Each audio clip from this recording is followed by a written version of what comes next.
give an example. The system, or let's, for this example, use a pot of water, or let's say an egg, which is, again, crudely drawn. You probably know that my drawing skills are pretty poor.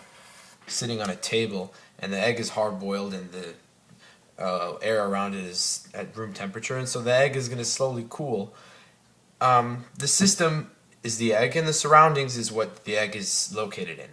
And oftentimes you need to distinguish between the two. Really, two important words in this unit are exothermic and endothermic. And develop your own ways of remembering them, but I find that if you just understand this intuitively, then it's the best way for doing well and answering these questions correctly.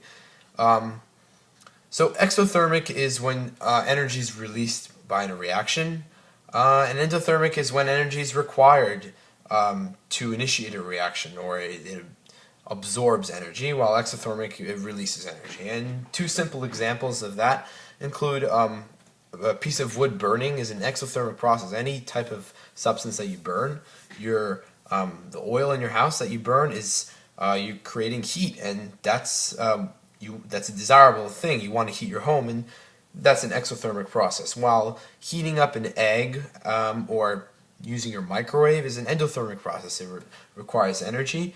You need to put energy into the system, and that will cause a reaction. And actually, if you it boils down to these two really, really important charts. One is the exothermic chart, one is the endothermic. And there are multiple parts and names of these charts that you should know. This is an exothermic diagram, and a lot of people are confused by these. They don't really understand what's going on. They try to relate this in terms of a graph that you learn in math, but it's not really depicting the same thing. This is depicting energy, and the way energy is changed is being changed over time. And so here you can see that the reaction begins in a higher state than the end, and that's simply labeled by products and reactants. Over here you have reactants, and over here you have products. So back to our example of wood.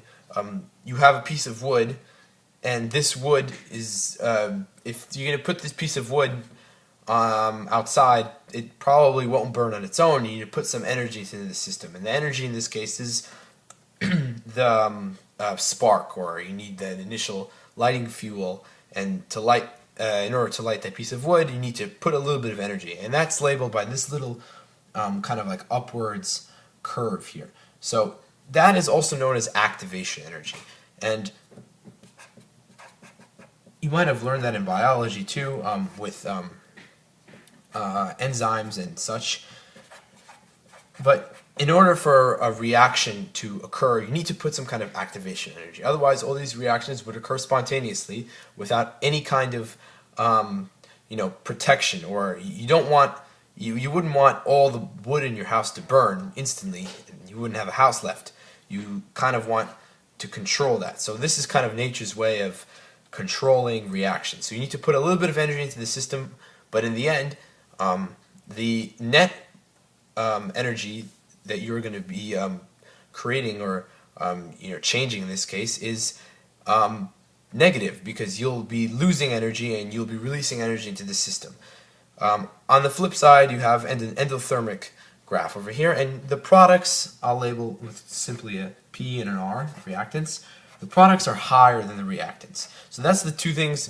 Those are the two things you're looking for when you're trying to distinguish between the two charts. If the reactants begin lower than the products, then it's an endothermic reaction. So you need to put energy into the system. Now, there's a really important concept with these two graphs that you need to understand, and that's delta H. And that is the heat of formation, or change in enthalpy. And